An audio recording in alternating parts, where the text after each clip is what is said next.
So this session is, it's a great session to have after that kind of introduction to WPF. We're going to be looking at how you can modernize your existing WPF applications and unshackle them from the confines of Windows. So I'm Mike James. I've spent a lifetime at this point working in cross-platform .dotnet. So I worked at Xamarin as an early employee, 7 years at Microsoft, and now I work at Avalonia. So, excuse me. So this session, as I say, it's really about helping those organizations that have invested heavily in WPF, but those applications are stuck on Windows. They want to take the apps cross-platform. So we've got a lot of sessions from previous years, so from 2022 and 2023, where it's very slide heavy. It kind of goes into the details of the architecture and how the technology works under the hood. I wanted to do something a little bit different this year. I wanted to cut down on the slides. Is it Bill Riley that says we'll do it live? We're going to do it live. We're going to sit in the IDE and we're actually going to do more code than there is slides. So if you want that kind of background introduction into what Avalonia is, how it works, that very high level, kind of level 200, then take a picture of this screen or go onto Google or YouTube and search for Avalonia.net conf, and you should find the videos from where it has slightly shorter hair and slightly less weight. So with that said, that's enough slides. Let's just jump into the problem. So I'm going to minimize this, which I'll no doubt forget about. So I'm on a Mac here.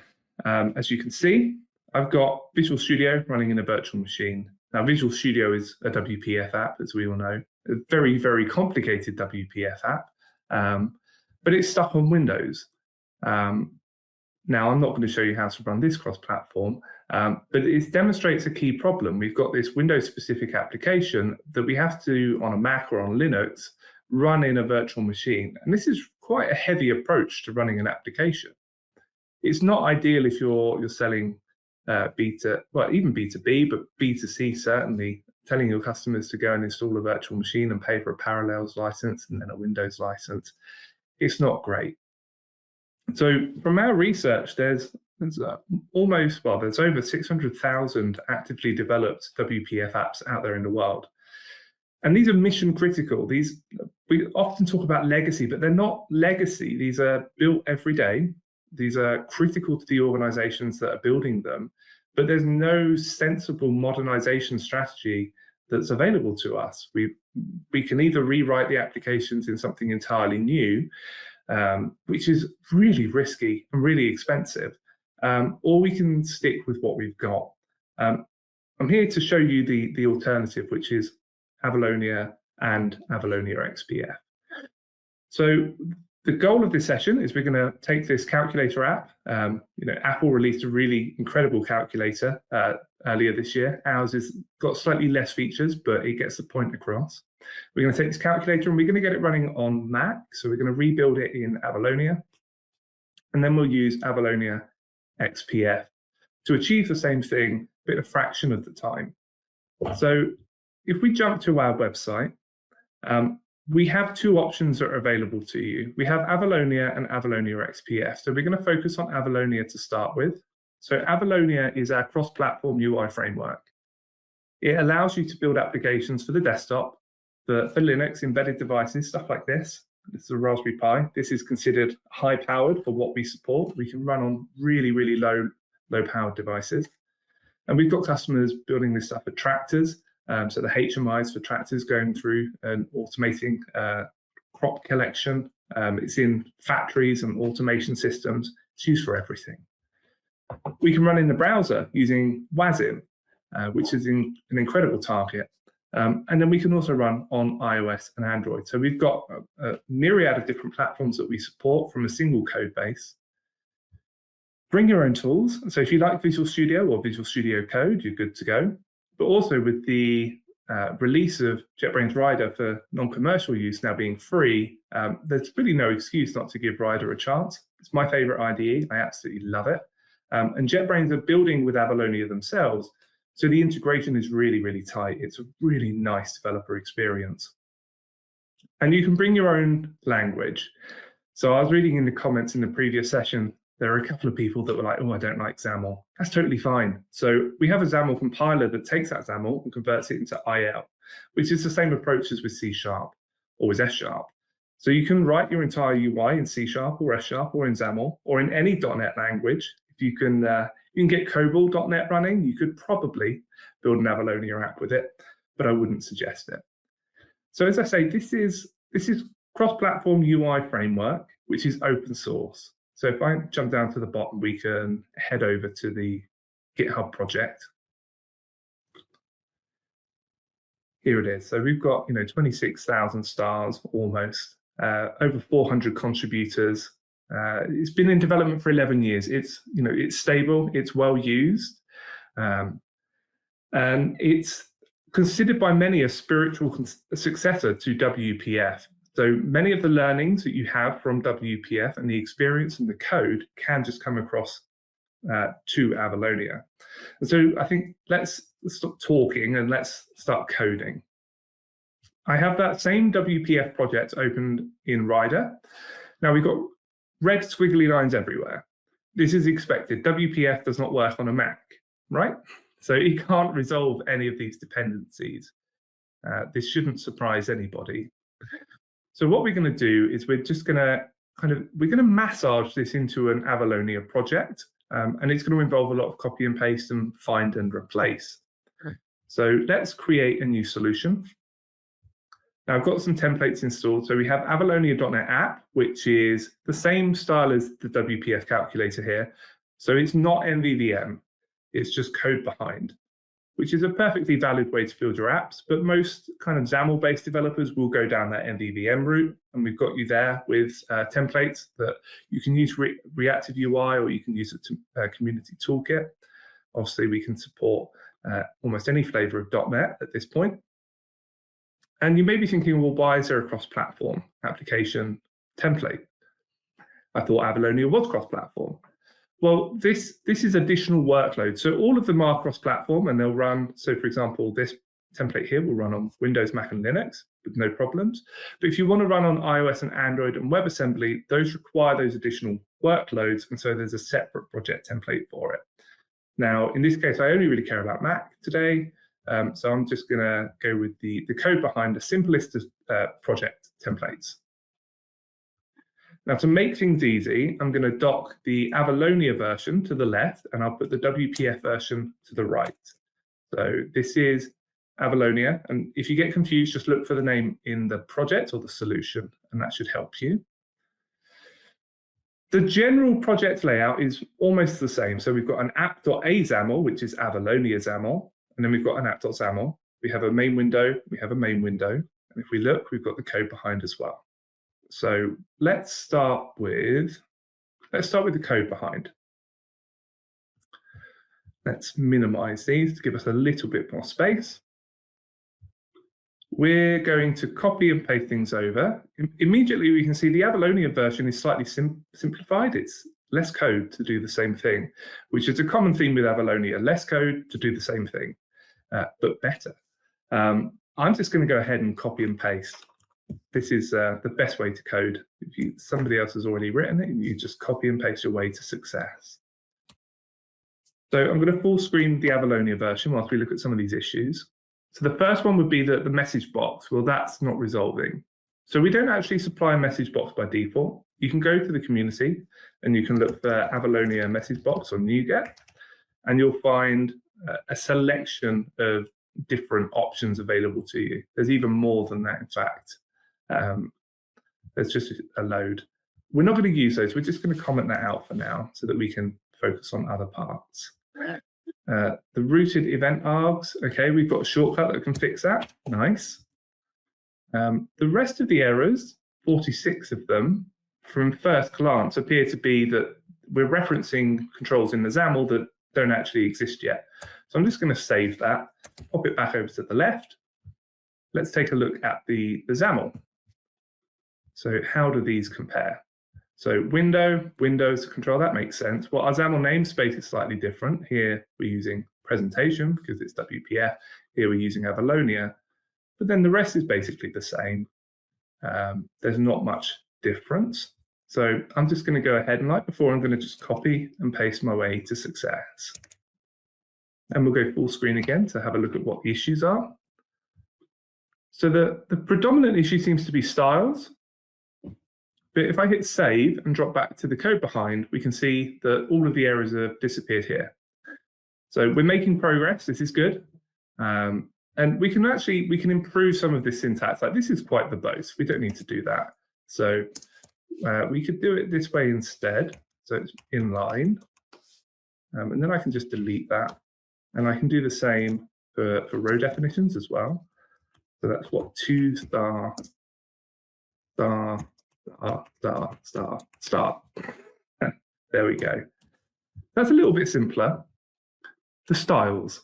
Well, styles are one of the biggest areas where we kind of deviate from WPF, and we have our own approach, which is more inspired by CSS. If we drop to our documentation, which is always the best place to go if you want to understand more about Avalonia, let me zoom in a fraction. We can go to coming from WPF and styling, and we can see that the style system, is a tad different. So we're using selectors, and we use classes instead of the WPF approach of style. Well, it's referencing this results label style. Well, where is that defined in the WPF project? Let's have a look in the app.xaml, and we can see there it is. So let's try and copy and paste some of this over. So we'll head over to the app.xaml. We'll do solid color brush, and let's create the application resources. Application.resources. And then let's fix the formatting here. We'll copy just one of these for now. We need to update this, as I said before. We use selectors instead, and we can drop this key, and we can move the key to be like this. Now, I don't want to have to do that for everything, so I'm just going to cut a corner here and copy and paste the rest of the styles. But the process is exactly the same as what you just saw, but we shortcut slightly. So let's do a find and replace, and this is the shortcut I always forget. Oh, no, but I did get it. There we go. So we're going to just find and replace our way to making this work. And we're going to do the same here. So find and replace, and this time it's a little easier because I can just copy and paste this puppy. And then, as I say, it's really repetitive, and this is pretty consistent with porting from WPF to Avalonia. If you don't have a load of third-party WPF controls, then the process is really just find and replace, copy and paste, and massage gently. Now that we've done that, the app, we can build this. So let's build the solution. That succeeded. We can see the live previewer. So we can make edits here as well. So let's say we want the font weight, and we're getting full IntelliSense to be bold. I think it might already be bold. Let's do foreground to be red. Or is that already? Let's do background red. Ah, it was changing stuff. I was looking at the wrong control. Yeah, so we get this live demo previewer, and we can test that it works in the designer. But let's also run it. I'm going to hit the little bug icon.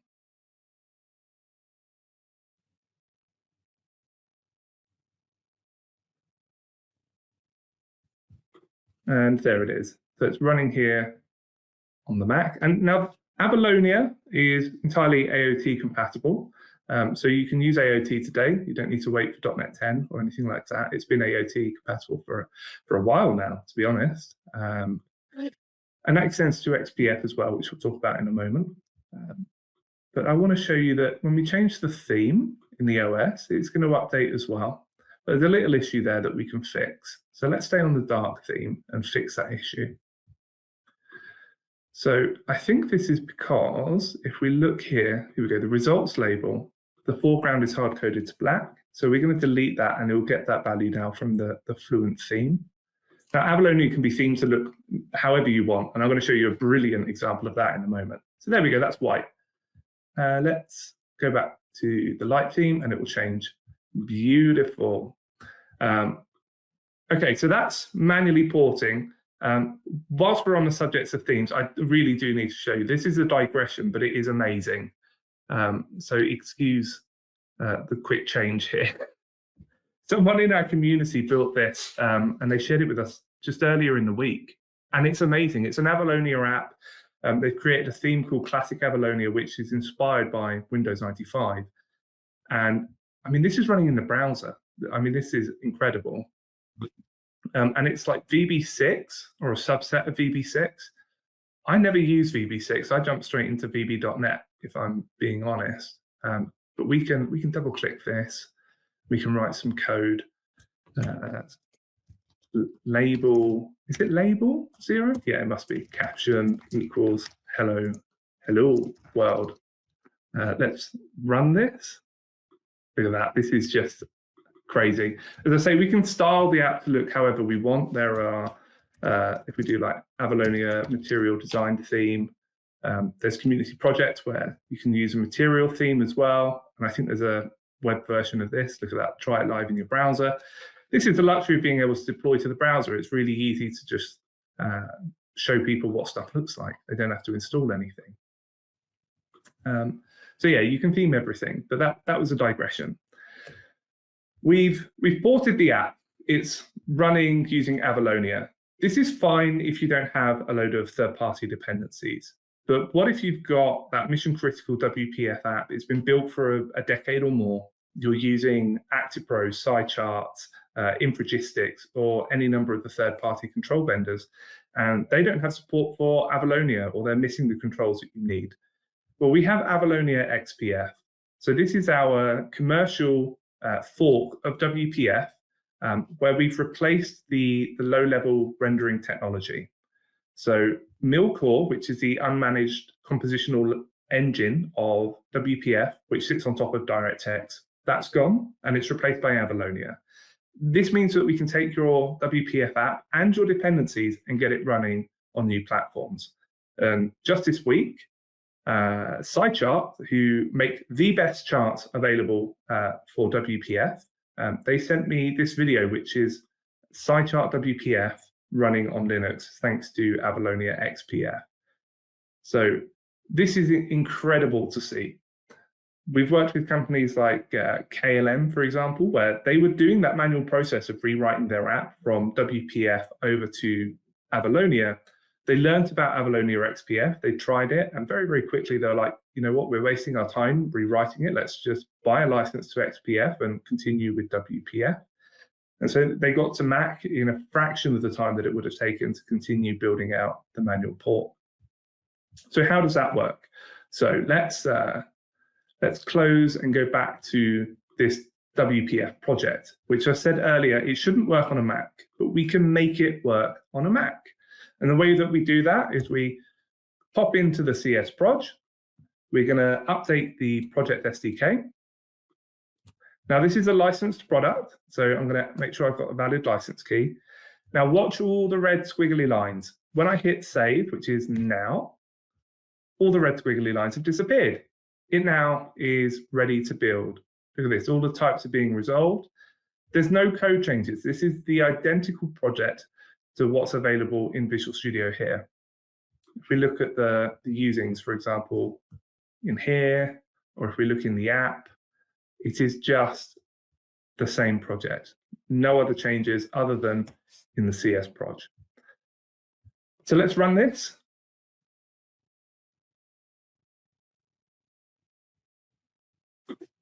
There we go. So we have our calculator. Now, remember how Avalonia doesn't have a message box? Well, WPF does. So if we divide by 0, we're going to get the message box as you would expect. So because we've kept Presentation Core and Presentation Framework largely untouched, your apps will just work. You don't need to rewrite them. You don't need to spend too long tweaking them to make them work on Mac and Linux. Mileage may vary. If you've got a lot of p-invokes or you're using a lot of Windows-specific features that fall outside of WPF, then you're going to have to do some work. But from the UI perspective, all your WPF stuff should just come across with 0 changes, which is incredible. Let's have a look at this on, well, we've seen Windows. Let's have a look at Ubuntu. Let's see the same project running on Linux. So I'll fire up this virtual machine.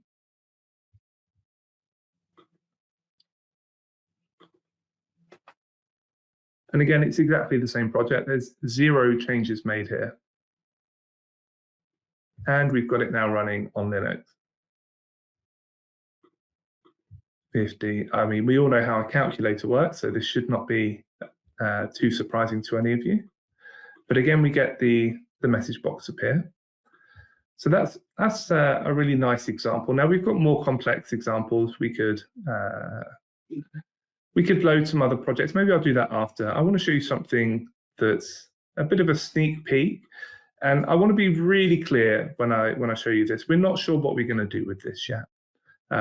So this is something that we've been giving to some customers to explore with, but we're able to run this in the browser. So we can take this WPF application and use WASM to deploy it to the browser. Now there is a chasm between proof of concept and product, and I think that we're probably more in the proof of concept for this at the moment. But I still think it's incredible that it is possible to take WPF and run it in the browser. So let's do that now.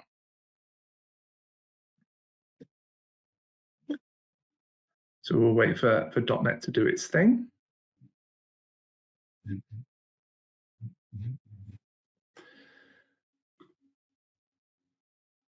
And there we go.